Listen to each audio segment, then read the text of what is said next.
Time now for Trading Nation, because traders do trade better together. Today, let's talk about what else. The big banks, JP Morgan Chase, Citigroup, Wells Fargo, all reporting earnings that beat analyst estimates. Erin Gibbs with S&P Global, Larry McDonald with ACG Analytics. Though, you know, Erin, Melissa brought this up in the first hour, which is it's one thing to beat estimates. It's another thing to beat estimates that are so low that basically anybody could have beaten them. Do we look at this as a good quarter, or simply the expectations were so bad that anything would have been good?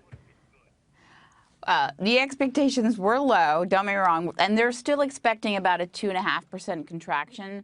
But it is a good thing, at least for the third quarter. Basically, volatility was a good thing for these banks. Most of them were beating estimates because of higher trading costs, higher trading revenues, because investors have been changing their portfolios and therefore trading more, particularly as we expect rate hikes, Brexit, all of those things have been added to more trading volume and beating estimates.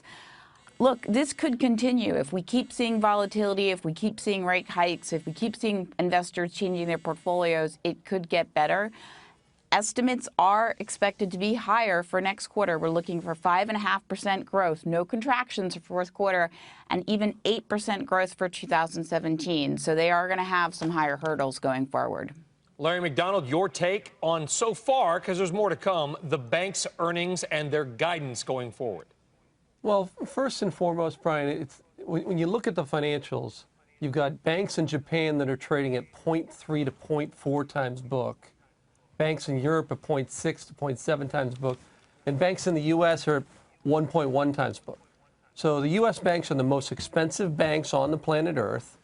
And what we've learned since 2013, if you sit in the boat and wait for market-driven panic that typically comes from the Fed trying to get a rate hike in, we've seen this twice now in the last 9 months, you're much better off sitting in the boat and waiting for the banks to come your way than chasing rallies in financials that are susceptible to Deutsche Bank situations in Europe and weakening credit quality across the European banks as well.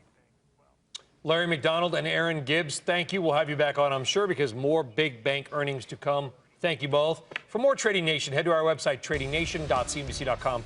Trading with the trend is key for many traders, so trend-following indicators are important. When markets are trending down, many traders watch moving averages, which will generally have a downward slope. As long as the stock or index stays below the moving average, most trend traders believe the weakness in the market is being confirmed.